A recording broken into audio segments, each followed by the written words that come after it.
சுந்தரகாண்டம் முதல் சர்க்கம். ஆஞ்சநேயர் சமுத்திரத்தை தாண்டுதல். பிறகு சத்ருக்களின் உருவமழிக்கும் அவர் சாரணன் என்னும் தேவர்கள் சஞ்சரிக்கின்ற மார்க்கத்தில் இராவணனால் திருடிக் கொண்டு போகப்பட்ட சீதையின் இருப்பிடத்தை தேட அவா கொண்டார். வானரர் ஒப்பற்றதும் மற்றெவரும் செய்ய முடியாததுமான காரியத்தை செய்ய விரும்பியவராய் தலையையும் கழுத்தையும் உயர்த்தியவராய் ஆணெருது போல் விளங்கினார். பிறகு மகாபலவானும் தீரனும் புத்திமானுமான ஹனுமார் பறவைகளை பயமுறுத்தியும் மரங்களை மார்பினால் சாய்த்து வைடூரிய நிறமுடையதான குளிர்ந்த நீரை ஒத்த பசும் புற்று அறைகளில் அநேக விலங்குகளை கொன்று கொண்டும் மிக கொழுத்திருக்கின்ற சிங்கம் போல் இஷ்டப்படி உலாவினார். இயற்கையாய் அமைந்துள்ள நீலம், சிவப்பு, மஞ்சள், பத்ம வர்ணம் இந்த வர்ணங்களோடும் வெளுப்பு கருப்புகளோடும் விசித்திரங்களான காவி கற்களாலும் அலங்கரிக்கப்பட்டு விளங்குவது, வேண்டிய ரூபமெடுக்க வல்ல இயக்கர், கிண்ணரர், கந்தர்வர்கள் இவர்களாலும் தேவர்களையொத்த பரிவாரங்களோடு கூடிய பன்னகர்களாலும் இடைவிடாது நிறைந்துள்ளது. அந்த அநேக சிறந்த யானைகளால் நிறைந்துள்ள பூஜார்ஹமான கிரிசிரேஷ்டத்தில் நிற்கும் வானரோத்தமர் மடுவில் யானை போல் விளங்கினார். அந்த கபில வர்ணரான வானரோத்தமர் சூரிய பகவானுக்கும் இந்திரனுக்கும் வாயு பகவானுக்கும் பிரம்மனுக்கும் அடியார்களுக்கும் அஞ்சலி செய்து அதன் பின்னர் கிழக்கு முகமாயிருப்பவராய் தனது தந்தையான வாயு பகவானுக்கு அஞ்சலி செய்து கொண்டு ஸ்ரீ ராமருக்கும் ஸ்ரீ லக்ஷ்மணருக்கும் மனதால் நமஸ்கரித்து பின்னர் நதிகளையும் சமுத்திரங்களையும் தலையால் வணங்கி பின்னர் ஞாத்திகளை கட்டி அணைத்து அதோடு அவர்களை பிரதட்சணம் செய்து புறப்படுவதில் புத்தியை செலுத்தினார். க்ஷேமமாய் திரும்பி வருவதின் பொருட்டு என்று வானரர்களால் ஆசிர்வதிக்கப் பெற்றவராய் பரிசுத்தமானதும் வாயு சஞ்சரிப்பதுமான இடத்தை நோக்கி நின்றார். நாகரீகம் உடைய அவர் இங்கேயே இருங்கள் என்று சொல்லி பின்னர் பிரதட்சிணத்தை செய்தார். தெற்கு திக்கை நோக்கி போகவும் அங்கு வளர்ந்தார். வானர சிரேஷ்டர்களால் பார்த்து கொண்டிருக்கப்பட்டவராய் தாண்டுவதில் திடமான மனத்தை செலுத்தியவராய் பர்வ தினங்களில் சமுத்திரம் போல் ஸ்ரீ ராமகாரிய சித்திக்காக உயர்ந்து ஓங்கினார்.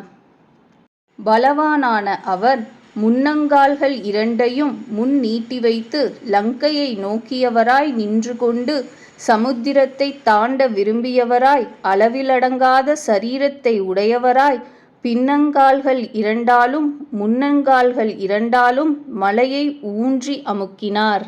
வானரரால் ஊன்றி அமுக்கப்பட்ட அதுவும் மலையாயிருந்தும் ஒரு முகூர்த்த காலம் அசைந்தது. பூங்கொத்துக்களை உடைய மரங்களின் புஷ்பம் எல்லாவற்றையும் உதிரச் செய்தது. மரங்களிலிருந்து விழுந்த அந்த நரிய மணமுள்ள மலர் குவளைகளால் இடைவெளியில்லாமல் மூடுண்ட மலை புஷ்பமயமாய் விளங்கிற்று. பலவானான அவரால் ஊன்றப்பட்ட மகேந்திர மலையும் மதித்து கொழுத்த யானை போல் நீரை பெருக்கிற்று. சிறந்த வீரமுடைய அவரால் ஊன்றப்பட்ட அந்த மலையும் ஸ்வர்ணம், மை, வெள்ளி இவைகளின் ரேகைகளை பிளவுகளில் தெரியச் செய்தது. மேலும் மலை மனோசிலையுடன் கூடிய அகன்ற கற்பாறைகளை நடுத்தரமான அக்னி ஜுவாலையோடு கலந்து கிளம்புகிற நெருப்பு புகைப்படலங்களைப் போல் வீழ்த்தது. வானரரால் நெருக்குண்டதால் குகைகளில் புகுந்திருந்த விலங்குகள் நாலா பக்கங்களிலும் நெருக்குண்டவைகளாய் பரிதாபமான குரல்களால் அரற்றின. மலையை பீடித்த காரணத்தினால் உண்டான அந்த பெரிய பிராணிகளின் கூக்குரல் பூமியையும் திக்குகளையும் சோலைகளையும் நிறைத்தொழித்தது. பாம்புகள் பிரகாசமாக விளங்குகின்ற ஸ்வஸ்திகம் எனும் வெண்கோடுகளை உடைய பருத்த தலைகளால் கொடிய அக்னியை கக்கிக் கொண்டு பற்களால் கற்களை கடித்தன. சினங்கொண்ட நஞ்சுடன் கூடிய அவைகளால் கடிக்கப்பட்ட பெரும் பாறைகள் அனல் பிடித்து ஜுவலிக்கிறவைகளாய் எரிந்தன. மேலும் அப்பொழுது 1000 துண்டங்களாக அவைகள் பிளந்து விழுந்தன. அந்த மலையில் முளைத்திருந்த பச்சிலை மூலிகைகள் எவைகளோ அவைகளும் விஷத்தை போக்கடிப்பவையாயிருந்த போதிலும் பாம்புகளின் விஷத்தை நீக்க வலியற்றவையாயிருந்தன. பெரும் சரீரமுடைய வேறு சில தங்கள் வீரத்தால் நெருப்பை கக்கிக்கொண்டு குகைகளினின்றும் வெளியில் கிளம்பி விழுந்தன. இந்த ஸ்திதியில் வானரரின் கால்கள் நசுக்குண்டன. அதிக பாரத்தினால் நெருக்குண்ட பர்வதத்தினுடைய இளங்குருத்துகளோடு கூடிய மரங்கள் ஸ்பஷ்டமான செஞ்சந்தன வாசனையோடு கூடினவைகளாய் புஷ்பமாரியை பொழிந்தன. அந்த பர்வதத்தின் சிவப்பு கருப்பு கலந்த மஞ்சள் நிறம் கலந்த மனோசிலையும் கூடிய அந்த கற்கள் வெடித்துச் சிதறின. பிரகாசிக்கின்ற கைரிக கற்களாலும் காட்டுக் கற்களாலும் அக்னியை ஒத்த பிரகாசங்களோடு பிளக்கப்பட்டதாய் செஞ்சந்தன நிறத்தோடு கூடி சிவந்ததாய் அலங்கரிக்கப்பட்டது.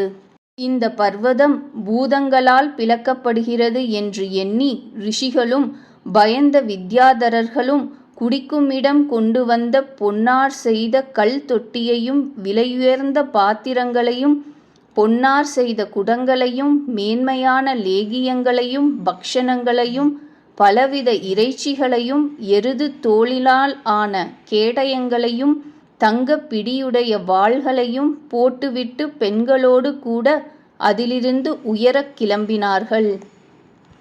மேலும் கழுத்தில் மாலை அணிந்தவர்களும் வெண்தாமரை போன்ற கண்களை உடையவர்களும் மதிமயங்கினவர்களும் சிவப்பு மாலை சந்தனம் இவைகளை அணிந்தவர்களும் சிவந்த கண்களை உடையவர்களும் ஆகாசத்தை அடைந்தார்கள். முத்து மாலை, சிலம்பு, தோள்வளை, கைவளை முதலிய ஆபரணங்கள் அணிந்த பெண்கள் கணவர்களோடு கூட ஆச்சரியம் அடைந்தவர்களாய் புன்னகை செய்பவர்களாய் ஆகாயத்தில் நின்றார்கள். ஒன்று சேர்ந்த வித்யாதரர்களும் மகரிஷிகளும் மகாமந்திர ஞானத்தை காண்பித்து கொண்டு ஆகாயத்தில் நின்றார்கள். மலையையும் பார்த்தார்கள். அப்பொழுது நிர்மலமான ஆகாயத்தில் நின்று கொண்டிருந்த சித்தர்களுடையவும் சாரணர்களுடையவும் பரமாத்ம தியான நிஷ்டர்களான ரிஷிகளுடையவும் சொல்லை கேட்டார்கள். வாயு குமாரராகிய மலை போன்ற மிக்க உறுதியுடைய இந்த ஹனுமார் மகர மீன்களுக்கு இருப்பிடமாகிய ஆழ்கடலை தாண்ட நினைக்கின்றார். ஸ்ரீ ராமர் பொருட்டும் வானரர்களின் பொருட்டும் மற்றெவரும் செய்தற்கரிய செயலை செய்ய விரும்பியவராய் கிட்டுதற்கரிய கடலின் எதிர்க்கரையை அடைய நினைக்கின்றார். இப்படி அந்த ரிஷிகளுடைய சொல்லை கேட்டு அந்த அளவில்லாத ஆற்றலுடைய வானரோத்தமரை மலையில் வித்யாதரர்கள் கண்டார்கள். மலைக்கு நிகரான அவர் குலுங்கினார். மயிர்களையும் சிலிர்க்கச் செய்தார். மிக பெருத்த நீர் கொண்ட மேகம் போலவும் பேரொளியை முழங்கினார். மேலெழும்ப எண்ணம் கொண்ட அவர் அடிமுதல் நுனி வரையில் முறையே நீண்டு உருண்டும் மயிர்களால் செறிந்தும் இருக்கின்ற வாளை கருடர் பாம்பை சுழற்றுவது போல சுழற்றி உதறினார். மிக வேகமுடையவரான அவருடைய பின்புறத்தில் சுழற்றி உதரப்பட்ட வாள் கருடரால் இழுக்கப்படும் பெரும் பாம்பு போல் தோன்றிற்று. வானரர் பெரிய கணைய மரங்கள் போன்ற கைகளை அசையாமல் ஊன்றினார். இடையையும் சுருக்கினார். கால்களையும் மடக்கினார். வீரியவானான அந்த ஸ்ரீமான் தோள்களையும் அப்படியே கழுத்தையும் சுருக்கி தேஜஸையும் ஆண்மையையும் வீரத்தையும் அப்படியே மேற்கொண்டார். மேல் நோக்கிய கண்களை உடையவராய் தூரத்தினின்று வழியை பார்த்து கொண்டு ஆகாசத்தையும் உற்று நோக்கியவராய் நெஞ்சினுள்ளே மூச்சை அடக்கினார். வானர சிரேஷ்டர் 2 கால்களையும் திடமாக ஊன்றி காதுகளை வளைத்து ஆகாயத்தில் பறக்கக் கருதிய மகாபலவானான வானரர்களில் சிறந்த அந்த ஹனுமார் வானரர்களை பார்த்து இந்த சொல்லை சொன்னார். ஸ்ரீராமர் விட்ட பானம் வாயு வேகமுடையதாய் எப்படி போகுமோ அதுபோலவே ராவணனால் பாதுகாக்கப்பட்ட லங்கையை நோக்கி போவேன். லங்காபுரியிலே அந்த ஜானகியை காணேனாகில் இந்த வேகத்தோடையே தேவருலகத்திற்கும் செல்வேன்.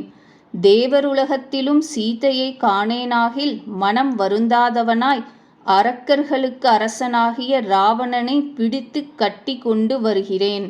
எவ்விதத்திலும் நான் காரியத்தை முடித்தவனாய் சீதையோடு கூடவே வருவேன். இல்லையென்றால் ராவணனுடன் கூடிய லங்காபுரியை அடியோடு பிடுங்கி கொண்டு வருவேன். வானரர்களை பார்த்து இவ்வாறு சொல்லிவிட்டு வானர சிரேஷ்டரான ஹனுமார் அதிவேகமுடையவராய் மனக்கவலை அற்றவராய் தம்மை கருடனைப் போலவே நினைத்தார். சந்தேகமில்லாமல் அந்த வானர வீரர் உடனே விசையாக மேலே பாய்ந்தார். அவர் வேகத்தோடு உயர கிளம்புகையில் அந்த மலையில் முளைத்துள்ள மரங்கள் யாவும் எல்லா கிளைகளையும் சுருக்கிக் கொண்டு 4 புறத்திலுமிருந்தும் மேலெழுந்தன. கொழுத்து நாரைகளோடு கூடின புஷ்பம் நிறைந்த விருட்சங்களை தொடை வேகத்தால் இழுத்து கொண்டு நிர்மலமான ஆகாயத்தில் அவர் சென்றார். தொடையின் வேகத்தால் உயர கிளம்பிய மரங்கள் நெடுவழி செல்ல புறப்பட்ட தங்கள் சுற்றத்தவனை உறவினர் போல் ஒரு முகூர்த்த காலம் வானரரை பின்தொடர்ந்து சென்றன. அவருடைய தொடை வேகத்தால் பிடுங்கப்பட்ட ஆச்சா மரங்களும் மற்ற நன்மரங்களும் மகீபதியை போர் வீரர்கள் பின்தொடர்வது போல் ஹனுமாரை பின்தொடர்ந்து சென்றன. மலை போன்ற வானரரான ஹனுமார் நன்றாய் புஷ்பித்த மலர் செறிந்த பற்பல மரங்களால் சூழப்பட்டவராய் வியக்கத்தக்க தோற்றமுடையவர் ஆயினர். பிறகு வைரமான மரங்கள் எவைகளோ அவைகள் இந்திரனுடைய பயத்தினால் மலைகள் போல் உப்பு நீருள்ள ஆழ்கடலில் விழுந்து மூழ்கின. மேகம் போன்ற அந்த வானரர் பலவகை மலர்களாலும் குருத்து மொட்டு இவைகளாலும் மின்மினி பூச்சிகளால் வியாபிக்கப்பட்ட மலை போல விளங்கினார். அவனுடைய வேகத்தால் விடுபட்ட அந்த மரங்கள் புஷ்பங்களை உதிர்த்து வழிவிட்டு திரும்பின நட்பினர் போலவே நீரில் பரவி வீழ்ந்தன. மரங்களின் நானாவர்ணம் உள்ளதும் பலவகையானதும் அதிக லேசானதுமான வானரரின் காற்றினால் சிதறுண்ட அந்த புஷ்பம் சமுத்திரத்தில் விழுந்தது. அந்த பெருங்கடல் நட்சத்திரங்கள் நிரம்பிய ஆகாசம் போல் திகழ்ந்தது. பின்தொடர்ந்து மேலே படிந்த பற்பல நிறம் பொருந்திய மலர்களின் குவையினால் மின்னற் கொடிகளினால் அலங்கரிக்கப்பட்ட மேலெழுந்த மேகம் போலவே வானரர் விளங்கினார். அவருடைய விசையார் சிதறுண்ட பூக்களால் ஜலம் மிக அழகுற்று உதித்த நட்சத்திரங்களினாலே ஆகாயம் போல் காணப்பட்டது. வானர சிரேஷ்டருடைய வழியில் புறப்பட்ட பெரிய காற்று அடிக்கடி உண்டான மின்னலோடு கூடிய பெருமேகத்தை இழுத்தது. உயர விழுந்த மேகத்தை உடைய ஆகாசத்திற்கும் ஓங்கி உயர விழுந்த ஜலத்தை உடைய சமுத்திரத்திற்கும் அப்பொழுது தோற்றம் சமானமாக இருந்தது. அவருடைய ஆகாச மார்க்கத்தில் நீட்டப்பட்டிருந்த 2 கைகளும் மலையின் உச்சியிலிருந்து வெளிக்கிளம்பும் 5 தலையுடைய 2 நாகங்கள் போல் காணப்பட்டன. அந்த வானர சிரேஷ்டர் அலைகள் செறிந்த பெருங்கடலையும் பானம் செய்பவர் போல் விளங்கினார். ஆகாசத்தையும் பானம் செய்ய விருப்பம் உள்ளவர் போலும் காணப்பட்டார். காற்றின் மார்க்கத்தை தொடர்ந்து செல்கின்ற அவருடைய மின்னல் ஒளிக்கு நிகரான கண்கள் 2ம் மலைமேல் எரிகின்ற தீக்கல் போல் விளங்கின. வானர சிரேஷ்டருடைய பிங்கள வர்ணமான பெரிய 2 கண்கள் பரிமண்டலத்தில் உதயமான சந்திர சூரியர் போல் நன்கு விளங்கின. அவருடைய சிவந்த மூக்கினால் சிவந்த முகம் சந்தியின் செம்மையினால் வியாபிக்கப்பட்ட சூரிய மண்டலம் போல் விளங்கிற்று. தாவுகிற வாயு குமாரருடைய உயரவெடுத்த வாளும் ஆகாயத்தில் உயர்த்தி நாட்டப்பட்ட இந்திர துவஜம் போல் திகழ்ந்தது.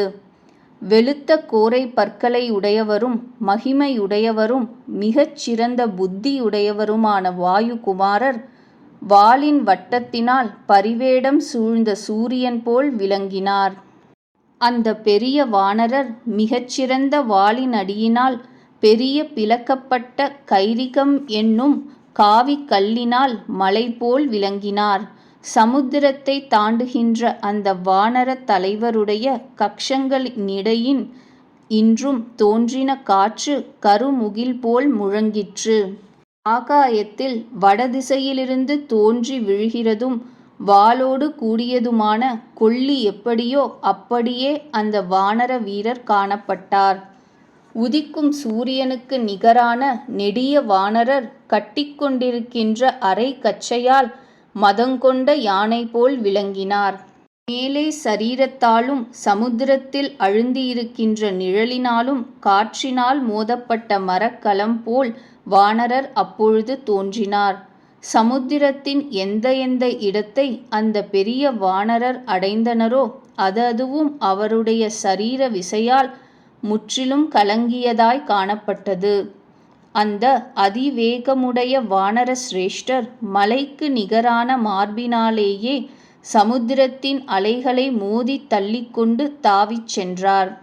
மிக வலிமையுடையதாய் தோற்றிய வானரரின் காற்றும் மேகத்தின் காற்றும் அச்சமுறத்தக்க பேரொளி கொண்ட ஆழ்கடலை மிகவும் அலைத்து கலக்கின.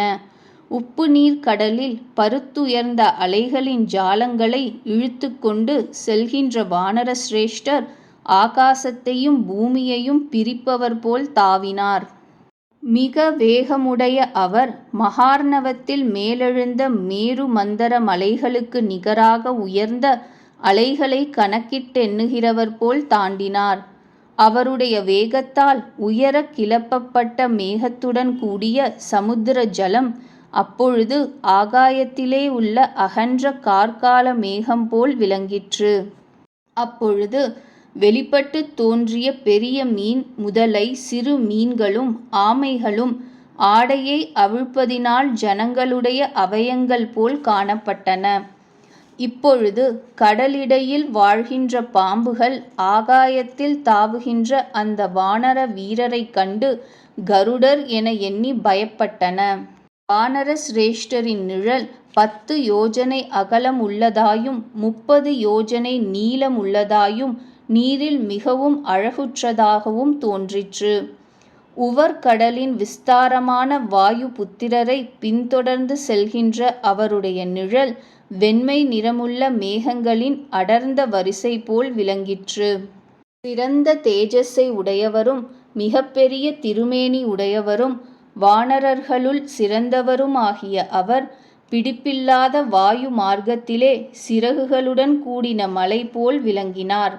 பலவானும் வானர சிரேஷ்டருமான இவர் எந்த வழியினால் வேகமாய் செல்லுகின்றாரோ அதனாலேயே விரைவாக சாக்கரம் பெரிய கப்பறையாக செய்யப்பட்டது போல் இருந்தது. ஹனுமான் பறவை கூட்டங்களின் மார்க்கத்தில் பக்ஷிராஜர் போல் போய்கொண்டு வாயு போல் முகிர் கூட்டங்களையும் இழுத்துச் சென்றார். வானரரால் இழுக்கப்பட்ட பெரும் மேகங்கள் வெண்மை செம்மை இந்த நிறம் உடையவைகளாயும் நீலம் மஞ்சள் முதலிய நிறம் உடையவைகளாகவும் திகழ்ந்தன. மேக கூட்டங்களிலே அடிக்கடி நுழைபவராய் வெளிப்படுபவராய் மறைகிறவரும் பிரகாசிக்கின்றவருமான சந்திரன் போலவே காணப்பட்டார். அப்பொழுது விரைவாக தாவிச் செல்கின்ற அந்த வானரரை தேவர்கள் கந்தர்வர்கள் தானவர்கள் இச்சந்தர்ப்பத்தில் கண்டு பூமாரிகளை பொழிந்தனர். அப்பொழுது ஸ்ரீ ராமகாரியம் முடியும் பொருட்டு சூரிய பகவானும் தாவிச் செல்கின்ற அந்த வானர சிரேஷ்டரை சுடவில்லை. வாயுவோ குளிர்ந்து வீசினார். ஆகாச மார்க்கத்தோடு தாவிச் செல்கின்ற இவரை ரிஷிகளும் புகழ்ந்தார்கள். தேவர்களும் கந்தர்வர்களும் மகா பராக்கிரமசாலியை புகழ்ந்து பாடினார்கள். ராக்கதர்களும் ஆகாசவாசிகளான எல்லா நாகர்களும் யக்ஷர்களும் தேவர்களும் வானரோத்தமரை சிரமமின்றி இருப்பவராய் கண்டு புன்னகையோடு புகழ்ந்தார்கள். அந்த வானர சிரேஷ்டரான ஹனுமார் தாண்டுகையில் சமுத்திரராஜன் இக்ஷ்வாகு வம்சத்தை பகுமானிக்க வேண்டி சிந்திக்கலுற்றான். வானரோத்தமராகிய ஹனுமாருக்கு நான் சகாயம் செய்யாது போவேனாகில் வாய் படைத்தவர்களுக்கு வாய் வந்தபடி பழிக்கத்தக்கவனாய் ஆவேன். நான் இக்ஷ்வாகு நாதனான சகரரால் வளர்க்கப்பட்டவன். இவரோ இக்ஷ்வாகு குலத்தோர்க்கு சகாயம் புரிபவர். துன்புறுவதற்கு இவர் உரியவர் அல்லர். வானரர் எப்படி செய்தால் இளைப்பாறுவாரோ அப்படி என்னால் செய்து வைக்கத்தக்கது. அதுவுமின்றி என்னிடத்தில் இளைப்பாறினவராய் அனாயாசமாய் எஞ்சியதை கடந்து விடுவர். சமுத்திரராஜன் மேலே கண்டபடி நலமான கருத்தை கொண்டு ஜலத்தில் மூழ்கி மறைந்திருக்கின்ற பர்வதராஜனான ஹிரண்யநாபம் எனும் மைனாகத்தை பார்த்து சொன்னார். கிரி சிரேஷ்டனே, பாதாள லோகத்தில் வசிக்கின்ற அசுர கூட்டங்களுக்கு வழியடைக்கும் தாழ்பாளாக நீ இங்கு தேவராஜனால் ஏற்படுத்தி வைக்கப்பட்டிருக்கிறாய். வளர்ந்த தோல்வலியுற்ற மறுபடியும் மேலெழு விரும்புகின்ற இவர்களுக்கு மகத்தான பாதாளத்தின் வழியை அடைத்து கொண்டு நீ கிடக்கிறாய். பர்வதமே, உனக்குத்தான் குறுக்காகவும் மேலும் கீழும் வளர சக்தியுண்டு. பர்வத சிரேஷ்டனே, அதனால் உன்னை வேண்டுகின்றேன், வளர்வாயாக. இந்த வானரோத்தமராகிய ஹனுமார் ஸ்ரீ ராம காரியத்திற்காக பயங்கரமான காரியத்தை செய்பவராய் மிகு பராக்கிரமமுடையவராய் ஆகாயத்தில் மேலெழுந்து பறக்கின்றார். உனக்கு நேராக மேலே அவர் வருகிறார். இவருக்கு சகாயம் என்னால் செய்தே தீர வேண்டியது. இக்ஷ்வாகு வம்சத்தவர்கள் எனக்கு பூஜிக்கத்தக்கவர்கள். உனக்கும் இக்ஷ்வாகு வம்சத்தவர்கள் மிகவும் அதிகமாய் பூஜிக்கத்தக்கவர்கள். நமக்கு நன்மையை செய். நம்முடைய காரியம் செய்ய தவறப்படாது. செய்தற்குரிய செயல் தக்க காலத்தில் செய்யப்படாதாயின் சாதுக்களுக்கு குறையை உண்டு பண்ணும். நீரினின்றும் மேலெழுந்திரு. தாண்டுகிறவருள் சிறந்தவரும் நமக்கு அதிதியும் பூஜ்யருமான இந்த வானரர் உன்மீது சற்று தங்கி இருக்கட்டும். தேவர்களும் கந்தர்வர்களும் தங்கியிருக்க பெற்றவனே, பொன்மயமான முடியை உடையவனே, ஹனுமார் உன்னிடத்தில் இளைப்பாறினவராய் எஞ்சியதை செல்வார். காகுத்தனுடைய சௌஜன்யத்தையும் மைதிலியின் அயலூரில் இருத்தலையும் வானர சிரேஷ்டரின் இளைப்பையும் நன்கு ஆராய்ந்துணர்ந்து மேலெழுவதற்கு உரியவனாக கடவை. பெருமரங்களும் கொடிகளும் செறிந்த பொன்முடியை உடைய மைனாக்கம் சமுத்திரராஜனுக்கு செவி கொடுத்து கேட்டு ஜலத்தினின்றும் விரைவாக மேலெழுந்தது. கடல் நீரை பிளந்து கொண்டு அப்பொழுது மேலெழுந்த அந்த மைனாக்கம் மேகத்தை பிளந்து கொண்டு பிரகாசிக்கும் கிரணங்களை உடைய சூரிய பகவான் போல் விளங்கிற்று. ஜலத்தில் ஆழ்ந்திருந்த அந்த மகா மகிமையுடைய பர்வதம் சமுத்திரராஜனால் வேண்டிக் கொள்ளப்பட்டதாய் முகூர்த்த காலத்திற்குள்ளே சிகரங்களை வெளியில் தெரிய காட்டிற்று. பொன்மயமானவும் கிண்ணரர் மகோரகர்களுடன் கூடினவும் சூரிய உதயத்திற்கு நிகரானவும் ஆகாயத்தை உராய்பவைகள் போலும் இருக்கின்ற உயர கிளம்பிய சிகரங்களினால் மலையினுடைய உருக்கின தங்கமயமான கொடி முடிகளால் இரும்பு போன்ற ஆகாயம் பொன் ஒளி உள்ளதாய் ஆயிற்று. இயற்கை ஒளியுடையனவும் பொன்மயமானவும் மிக்க விளங்குவனவுமான கொடி முடிகளால் அந்த பர்வத சிரேஷ்டம் ஞாயிறுகள் நூற்றுவர்களுக்கு நிகராக திகழ்ந்தது. உப்புக்கடலின் நடுவில் தனியாக மேலெழுந்ததாய் எதிரில் அசையாதிருக்கின்ற அதை இது ஓர் இடையூறு என்று ஹனுமார் கருதினார். அந்த வெகு வேகமுடைய வானர சிரேஷ்டர் மிகவும் உயர்ந்திருக்கின்ற அதை காற்றானது மேகத்தை போல் மார்பினால் தள்ளி வீழ்த்தினார். அந்த வானரரால் வீழ்த்தப்பட்ட அந்த பர்வதோத்தமன் அப்பொழுது அந்த வானரருடைய சாமர்த்தியத்தைக் கண்டு வியப்புற்றான். அதோடு மகிழ்ந்தான். ஆகாயத்தில் மேலெழுந்து நின்ற பர்வதம் பிரீத்தியுற்று மானிட ரூபம் கொண்டு தனது சிகரத்தில் நின்று கொண்டு வானிலுள்ள வீரமுள்ள அந்த வானரரை பார்த்து இந்த மொழியை சொல்லிற்று. வானர சிரேஷ்டரே, நீர் மற்றெவராலும் செய்ய முடியாத இந்த காரியத்தை செய்தீர். என்னுடைய சிகரங்களில் தங்கி சுகமாக இளைப்பாரும். சமுத்திரம் ஸ்ரீ ராகவருடைய குலத்தில் முன்பு தோன்றியவர்களால் நன்கு பெரியதாக்கப்பட்டது. அந்த சமுத்திரராஜர் ஸ்ரீ ராம நன்மையில் புகுந்த உம்மை அதற்கு கைமாறாக பூஜிக்கின்றார். செய்த நன்றிக்கு கைமாறு செய்ய வேண்டும். இது சனாதன தர்மம். ஆகையால் அவர் பிரதி உபகாரத்தை செய்துவிட விரும்பினார். இவர் உம்மிடமிருந்து கௌரவத்தை அடையத்தக்கவர்.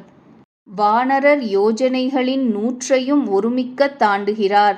இவர் உனது தாழ்வரைகளிலே இளைப்பாறினவராய் எஞ்சியதைக் கடக்கட்டும் என்று நான் இவரால் உமக்காக நன்மதிப்பால் ஏவப்பட்டேன். ஆகையால் ஹே கபிவர, நீர் சற்று தங்கும். என்னிடத்தில் இளைப்பாறிவிட்டு செல்ல வேண்டும்.